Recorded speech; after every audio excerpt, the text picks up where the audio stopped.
Bihar board 12th class 2023 exam के लिए 8 faculty subject history का सब्जेक्टिव क्वेश्चन है। कल भी बताए थे, पहले भी वीडियो लोड है और अभी आगे उससे चालू कर रहे हैं। अशोक के धम्म के बारे में आप क्या जानते हैं? तो अशोक के धम्म के बारे में देखो, धम्म का मतलब होता है धर्म के रास्ते पर चलने वाला या सच्चा धर्म को मानने वाला। कोई दिक्कत है? जब अशोक ने कलिंग युद्ध में लड़ाई लड़ा 4 साल तक, तो उस युद्ध का कोई परिणाम नहीं निकला। और जब परिणाम नहीं निकला तो उन्होंने एक दिन युद्ध में देखा कि बहुत सारे लोग मारे गए हैं, सैनिक, इतना रक्तचाप हुआ है जो वहां का जमीन भी खून से लाल हो गया। उनका हृदय बदल गया, मन बदल गया। उन्होंने धर्म के रास्ते को अपना लिया और युद्ध करना छोड़ के शस्त्र अस्त्र को त्याग कर, ठीक है, बौद्ध धर्म को अपनाकर धर्म के रास्तों पर चल पड़े।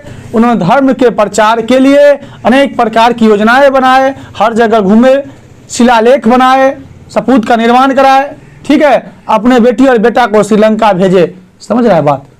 उन्होंने एक सैनिक बनाया तो ताकतवर सैनिक नहीं बनाया, बल्कि असहाय लोगों को अपने साथ जोड़ा, सभी गरीब और असहाय लोगों को उन्होंने मदद किया। कोई दिक्कत? इसी तरह से मिला के इसमें लिख देना। बात समझ रहा है? हम जो बोलते हैं उसको तात्पर्य को समझो। पहले क्वेश्चन हम तोड़ते हैं ना, तो सिर्फ क्वेश्चन जब तोड़े ना तभी तुमको आंसर याद आ जाएगा।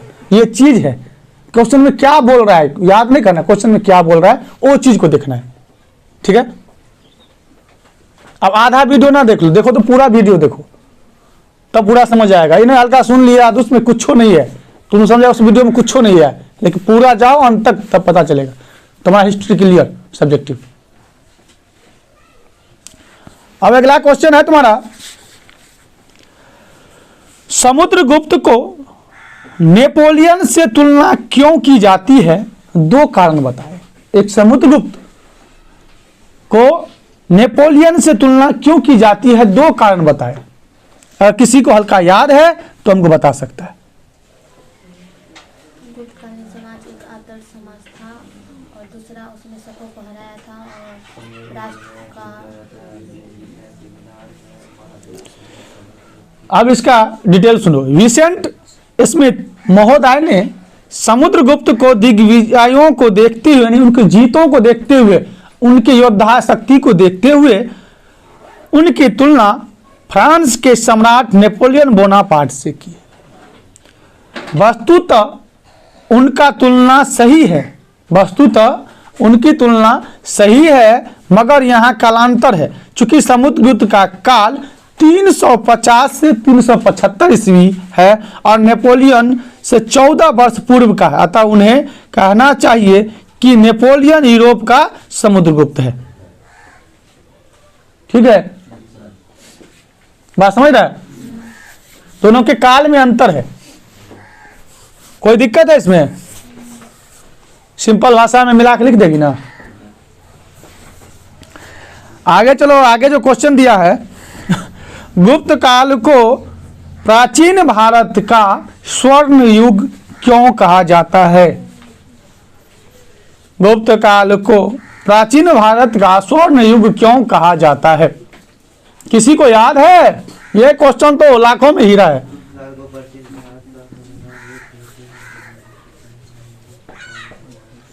आवाज निकालो बाबू, आवाज निकालो, याद है तो।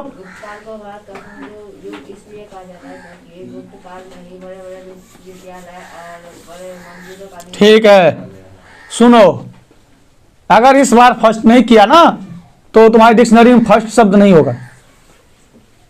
प्रथम आना कोई शब्द नहीं हो तुम्हारी डिक्शनरी में। 100 ऑब्जेक्टिव 50 खोज के लिखो, यानी कि बाबुओ दुगो चॉकलेट ऊपर से एक्स्ट्रा गिफ्ट नहीं देतो, देखिए तरह बिहार सरकार गिफ्ट दे रहा है। 50 गो क्वेश्चन छो ले और 50 को तुझे कर्म से कॉल ले।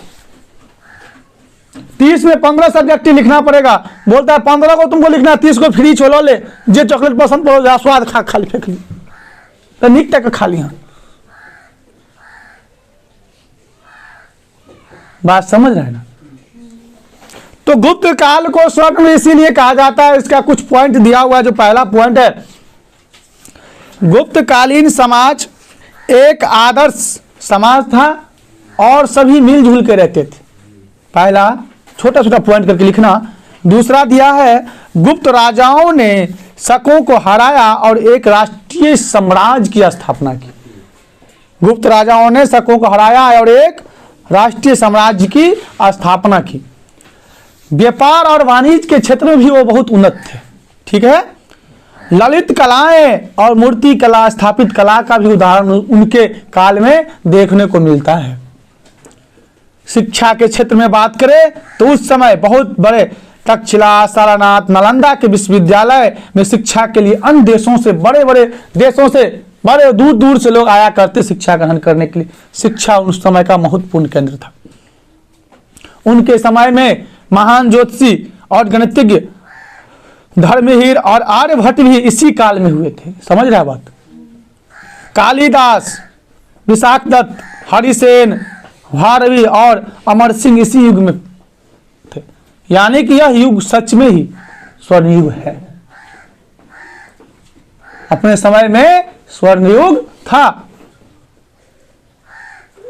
उनका बहुत सारा ऐसा देन है जो आज हम सबों के लिए वरदान साबित है। समझ गए। कोई दिक्कत है इसमें? अभी भी किसी को दिक्कत है, समझ नहीं है तो बोला करो। दो गुप्तकालीन मंदिरों के नाम एवं स्थान को लिखें। अगला क्वेश्चन है, दो गुप्तकालीन मंदिर के नाम और स्थान को लिखे। 2019 और 22 क्या ठीक है? तो इसमें आ जाए। कोई दिक्कत है तो तुमको दो गुप्तकालीन मंदिरों के नाम एवं स्थानों को लिखे। तो पहला जो दिया है,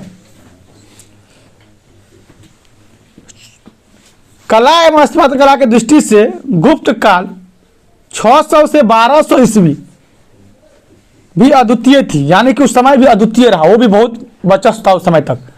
तो उस समय 600 से 900 ईस्वी में इसके अंतर्गत मुख्य रूप से मालपुर के रथ मंदिर, ठीक है, और मूर्तियां एलोरा के कैलाश मंदिर एवं एलिफेंटा के मंदिर आते हैं। ये निर्माण कराया गया था। पहला पॉइंट भी लिखना। दूसरा में 900 से 1200 ईस्वी इसमें खजुराहो के बुंदेलखंड उड़ीसा के राजपुताना चोल पल्लव वंशों द्वारा निर्मित मंदिर आते हैं। समझ आया? जितना बैठा हुआ बच्चा है ना, इसमें से अगर कोई सेकंड कर गया ना तो समझो जो एक शिक्षक के खून पसीना को तूने पानी बना दिया। एक क्वेश्चन को हम कम से कम, ठीक है ना, 50 बार बताए हैं एक सब्जेक्टिव को। तब यदि तुम्हें समझ नहीं है तो अब हमारे बस में कुछ नहीं है। हम लाइव बोल रहे हैं, सब देख रहा है।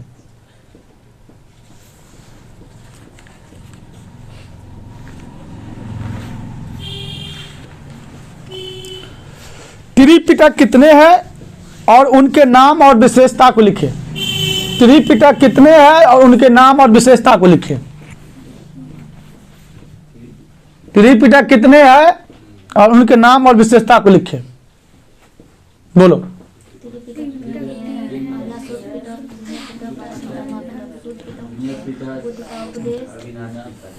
ठीक है, राइट आंसर बोला तुम सब। त्रिपिटक 3 है, श्रुति पिटक, विनय पिटक और अधिधम्मक पिटक। अधिधम्मक पिटक। अब इसमें क्या बात है, ये तीनों तो याद कर लेगा पॉइंट। तीनों पहले तीनों लिख देना। उसके बाद 1 में लिखना श्रुति पिटक, 2 में लिखना विनय पिटक, 3 में लिखना अधिधम्मक पिटक लिख देना। और उसके बाद फिर एक लाइन छोड़ के फिर एक लाइन में लिखना श्रुति पिटक, तीर का निशान देना और उसमें लिखना जो श्रुति पिटक में बुद्ध के उपदेश शामिल है। ठीक है। फिर एक पॉइंट छोड़ना, उसमें लिखना विनय पिटक में बौद्ध के नियम शामिल है। फिर एक लाइन छोड़ देना, फिर अधिपिटक लिखना और तीर का निशान देना, उसमें बौद्ध के दर्शन शामिल है। अब बताओ हमको ये क्वेश्चन कितना हल्लुक हो गया, कुछ है इसमें बचा हुआ? अब याद करने का जरूरत भी है इसको। इसी तरह से अगला क्वेश्चन है तुम्हारा, जैन धर्म के त्रिरत्न के बारे में आप क्या जानते हैं? जैन धर्म के त्रिरत्न के बारे में आप क्या जानते हैं, बोलो। महावीर स्वामी ने अपने कर्म फल से छुटकारा पाने की खातिर त्रिरत्न पर बल दिया। पहला समज्ञान, समदर्शन, समकाचरण। याद है, सही है। त्रिरत्न जो है, महावीर स्वामी ने कर्म फल से छुटकारा पाने के लिए त्रिरत्न को अपनाने पर बल दिया था, है ना।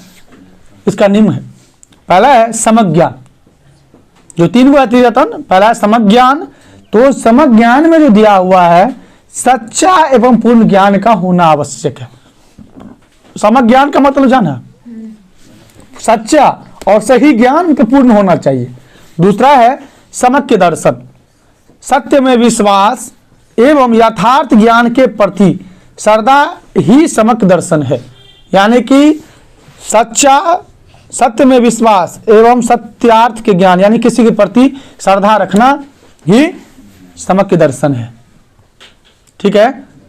समक्य आचरण, सच्चा आचरण एवं सांस्कारिक विषयों से उत्पन्न सुख दुख के प्रति स्वभाव ही समक्य आचरण है, कहा जाता है। तो समक्य आचरण का मतलब होता है, यदि तुम्हारे पास दुख है तब भी और जब तुम्हारे पास सुख है तब भी एक समान रहना चाहिए।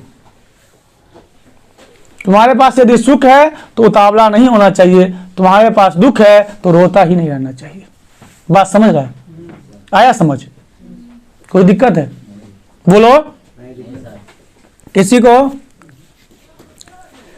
श्वेतांबर तथा दिगंबर में क्या अंतर है? श्वेतांबर तथा दिगंबर में क्या अंतर है? मोस्ट भी है क्वेश्चन है,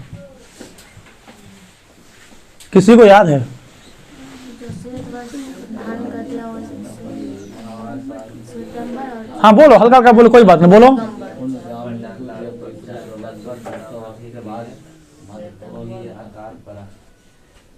ठीक है।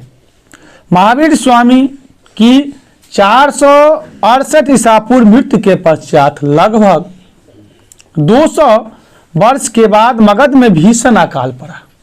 कहानी सुना देते थोड़ा। तो भद्रवायु के नेतृत्व में कुछ जैन दक्षिण भारत चले गए और अस्तुलभद्र के नेतृत्व में कुछ लोग मगध में ही रह गए। ठीक है। अब इसको हम और डिटेल बता रहे हैं। तो अस्तुलभद्र के अनुयायियों ने क्या किया? श्वेत वस्त्र धारण किया। क्या किया? श्वेत वस्त्र धारण किया।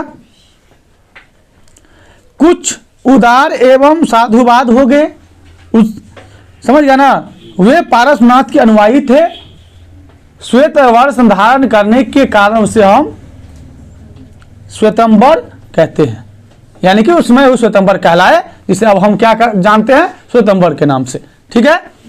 अब अगला है, भद्रवायु के अनुयायी जो थे वो महावीर स्वामी के कट्टर अनुयायी थे। समझ आया बात? वे नग्न अवस्था में रहते थे और जैन धर्म के सिद्धांतों को सख्ती से पालन करते थे। क्या करते थे? सख्ती से पालन करते थे, जिस कारण ये लोग दिगंबर कहलाए। ठीक है। तो अब हम बता रहे हैं ऑब्जेक्टिव टाइप पे। अस्तुलभद्र के जो अनुयायी थे वे क्या कहलाए? अस्तुलभद्र के जो अनुयायी थे वे क्या कहलाए? 8 वाले श्वेतांबर। अभद्रवायु के अनुयायी क्या कहलाए? दिगंबर। मतलब कि हम बताते भी रहते हैं तो हुल हुल करता रहता है, यानी कि सुनो एक्टिव होके समझा करो। महावीर के उपदेश या शिक्षाओं को लिखे। क्वेश्चन है, महावीर के उपदेश या शिक्षाओं को लिखे। बात समझ आ रहा है कुछ हो कि नहीं आ रहा है? तो उनके शिक्षा कैसा हुआ, किस प्रकार शिक्षित हुए, किस प्रकार ज्ञान का प्राप्त हुआ, ये बारे में पूछ रहा है तुमको। तो शिक्षाएं एवं सिद्धांत महावीर के। जैन धर्म की शिक्षाएं बड़ी सरल है। यह कर्म, उच्च आदर्श तथा आवागमन के सिद्धांतों पर आधारित है। इनमें अहिंसा, मोक्ष, तपस्या, त्रिरत्न पर विशेष बल दिया गया। महावीर की महत्वपूर्ण शिक्षाएं या उपदेश निम्नलिखित है, जो इस प्रकार है, सुन सकता है तुम सब। अहिंसा क्या है? महावीर स्वामी का उद्देश्य था जो मनुष्य को अहिंसावादी होना चाहिए, उन्हें पेड़ पौधे जीव जंतुओं आदि को नहीं मारना और नहीं काटना चाहिए। ठीक है। कर्म के सिद्धांत, जैन धर्म के अनुसार जन्म और पुनर्जन्म का चक्र कर्म से निर्धारित होता है, यानी कि जो आदमी अच्छा कर्म करता है उसे अच्छा फल मिलता है या पुनर्जन्म जो होता है। घोर तपस्या में विश्वास था उनका। किसमें? घोर तपस्या में। उनका कहना था, माना महावीर स्वामी का, जो लोग घोर तपस्या करके स्वयं को बदल सकते हैं, जैसे हम कह रहे हैं तुम सबको, जो अथक प्रयास करके और एग्जाम का समय है, घर से ना निकल के घर में रह के मेहनत करके तुम अच्छे डिवीजन ला सकते हो, इसी तरह से अच्छे तपस्या करके ज्ञान की प्राप्ति की जा सकती है। यज्ञ आदि में उनको विश्वास था, मोक्ष की प्राप्ति में विश्वास था। मोक्ष की प्राप्ति अर्थात जन्म और मृत्यु के चक्र के छुटकारा पाने के लिए संसार को त्यागना आवश्यक होता है। जब तो कोई मरेगा नहीं तब तो उसका मोह जाएगा, किसी का मोह नहीं जाएगा। किसी न किसी उद्देश्य की लाभ की प्राप्ति के लिए मानव प्रत्येक दिन मेहनत करता है कि नहीं करता है? कोई दिक्कत बताओ? जितना अभी तक बताए हैं उसमें कोई दिक्कत है? लाओ तो है लेटर। कोई दिक्कत उसमें है? नहीं है। तो चलो अगला क्वेश्चन तुम सबका हम बता रहे हैं। निवारण से आप क्या समझते हैं, या महानिर्वाण से आप क्या समझते हैं? निर्वाण तो बौद्ध धर्म में जीवन का परम लक्ष्य निर्वाण की प्राप्ति। ठीक है। जीवन मरण के चक्र में मुक्ति ही निर्वाण है। बौद्ध धर्म के निर्वाण का सिद्धांत वैदिक धर्म के निर्वाण के सिद्धांत से पूर्णतः भिन्न है। वैदिक धर्मानुसार सत्कर्मों से व्यक्ति में निहित आत्मा परमात्मा में विलीन हो जाता है। वैदिक धर्म में क्या कहा गया है? यदि आदमी सत्कर्म करेगा, अच्छा कर्म करेगा, तो आत्मा परमात्मा से मिल जाएगा। ठीक है। और पुनर्जन्म के चक्र से मुक्ति मिल जाती है, यानी कि जब आत्मा परमात्मा से मिल जाता है तो पुनर्जन्म के चक्र से उन्हें मुक्ति मिल जाती है। अर्थात मृत्यु पर ही यह संभव, निर्वाण संभव, यानी मरता है तो निर्वाण संभव है। जबकि बौद्ध धर्म के अनुसार निर्वाण इसी जन्म में प्राप्त किया जा सकता है। देखो अच्छे से कितना अच्छा, बौद्ध धर्म में क्या बोल रहा है? जो आदमी को निर्वाण इसी जन्म में प्राप्त होता है, जो कर्म जो करेगा उसका फल इसी जन्म में पाएगा। और मृत्यु पर क्या होता है बौद्ध धर्म में? महानिर्वाण की प्राप्तियां होती है। ठीक है। लेकिन वैदिक धर्म में जो, इसका डिटेल में थोड़ा समझा देते हैं, याद हो जाएगा। वैदिक धर्म में क्या होता है? जो निर्वाण मृत्यु के बाद प्राप्त हो जाता है। ईश्वर मतलब आत्मा परमात्मा से मिल जाता है ईश्वर से। और बौद्ध धर्म में क्या होता है? निर्वाण यही प्राप्त होता है, कर्म का फल यही मिलता है, और जब मरता है तो महानिर्वाण की प्राप्तियां होती है। कोई दिक्कत है? कोई दिक्कत है? 6 और 7 का बच्चा भी समझ जाएगा क्वेश्चन को, है ना? अलुवर्णी के विषय में आप क्या जानते हैं? अलुवर्णी के विषय में आप क्या जानते हैं? अलुवर्णी के बारे में पता है? अलुवर्णी के विषय में आप क्या जानते हैं? क्वेश्चन दिया है, अलुवर्णी के विषय में आप क्या जानते हैं? तो अलुवर्णी का जन्म 973 ईस्वी में आधुनिक उज्बेकिस्तान के ख्वाजिम नामक स्थान पे हुआ था। कहाँ हुआ था? 973 ईस्वी में आधुनिक उज्बेकिस्तान के ख्वाजिम नामक स्थान पर हुआ था। वो अरबी, फारसी, संस्कृत, ज्योतिषी आदि कई भाषाओं का वो क्या था? जानकार था। सुन रहा है? 1017 में ईस्वी में जब वो महमूद गजनई ने ख्वाजिम पर आक्रमण किया, तब लौटते समय अलुवर्णी को भी वह साथ भारत ले आया। ठीक है। जब पंजाब गजनी के साम्राज्य में मिला लिया गया, तब अलुवर्णी को भारत के संयुक्त विद्वान ब्राह्मणों से संपर्क करने एवं संस्कृत की विद्याओं को सीखने की अवसर मिला। ठीक है, यह मौका मिला। उसने तत्कालीन भारत के धर्म, प्रथाएं, औषधियाँ, ज्योतिषी, त्योहार, दर्शन, विधि आदि के बारे में जानकारियां प्राप्त की और एक किताब अरबी भाषा में लिखा जिसका नाम है किताब-उल-हिंद। यह पुस्तक 11वीं शताब्दी के इतिहास की जानकारी के बारे में एक महत्वपूर्ण साधन है। आ गया समझ? बात समझा? एक बार नहीं समझ आएगा तो 2 बार 3 बार देखो वीडियो को। स्किप करके भी देख सकता है, पीछे कर लो फिर देख लो, पीछे कर लो फिर देख लो। समझ आया ना? ये क्वेश्चन से भी है क्वेश्चन, देखो 2015, 17, 18, 20 में पूछा हुआ क्वेश्चन है अलवर्णी वाले। सूफीवाद से आप क्या समझते हैं? 2012, 2018, 2020 का पूछा हुआ क्वेश्चन है। सूफीवाद से आप क्या समझते हैं? किससे आप क्या समझते हैं? सूफीवाद से आप क्या समझते हैं? समझ आ रहा है? सूफी शब्द अरबी भाषा के सूफ शब्द से बना है। सूफी शब्द अरबी भाषा के सूफ शब्द से बना है जिसका अर्थ होता है ऊन। जिसका अर्थ होता है, क्या अर्थ होता है? ऊन। पाश्चात्य विद्वान ब्राउन के अनुसार ईरान में इन रहस्यवादी सूफी साधकों को पश्चिम मानपुष ऊन पहनने वाला कहा जाता था। ईरान के संत ऊनी वस्त्र को जीवन की तथा विलासिता से दूर रहने का प्रतीक मानते थे। ठीक है। इस्लाम धर्म में दिल्ली सल्तनत राजकाल में रहस्यवादियों का उदय हुआ जो सूफी कहलाए। समझ आया बात? उन्हें ईश्वर और व्यक्ति के अनंत प्रेम संबंधों पर बल दिया। सूफी मत का इस्लाम के ही था, परंतु भारत में आने के बाद उन्होंने हिंदुओं पर भी, हिंदू विश्वासों और रीति रिवाजों को भी काफी प्रभाव पड़ा और हिंदू धर्म की बातों के भी बहुत ज्यादा उन्होंने प्रभाव को लिया। कोई दिक्कत है? भारतवर्ष में सूफी मत ने ऐसे महत्वपूर्ण काम तथा साहित्य को जन्म दिया जिसके मध्य से उदारवादी और स्वतंत्रता रूप से जनता तक पहुंचने में समर्थ हुआ। यानी कि वो ऐसा मत था उसका, तो सभी उन्हें चाहने लगा। कोई दिक्कत? हाँ नहीं ना? सगुण एवं निर्गुण भक्ति में क्या अंतर है? सगुण एवं निर्गुण भक्ति में क्या अंतर है? सुनेगा तो सुनो। संवत 1375 से 1700 विक्रमी का नाम भक्ति काल के नाम से जाना जाता है,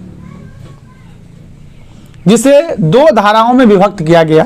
पहला निर्गुण धारा और दूसरा सगुण धारा। तो निर्गुण धारा को पुनः 2 शाखाएं में बांटा गया, ज्ञानश्राही शाखा और प्रेम मार्गी शाखा में बांटा गया। इसी प्रकार सगुण धारा को भी राम भक्ति धारा एवं कृष्ण भक्ति धारा में बांटा गया था। कोई दिक्कत है? बोलो। और पढ़ेगा? इतना ही रहने दो, ठीक है।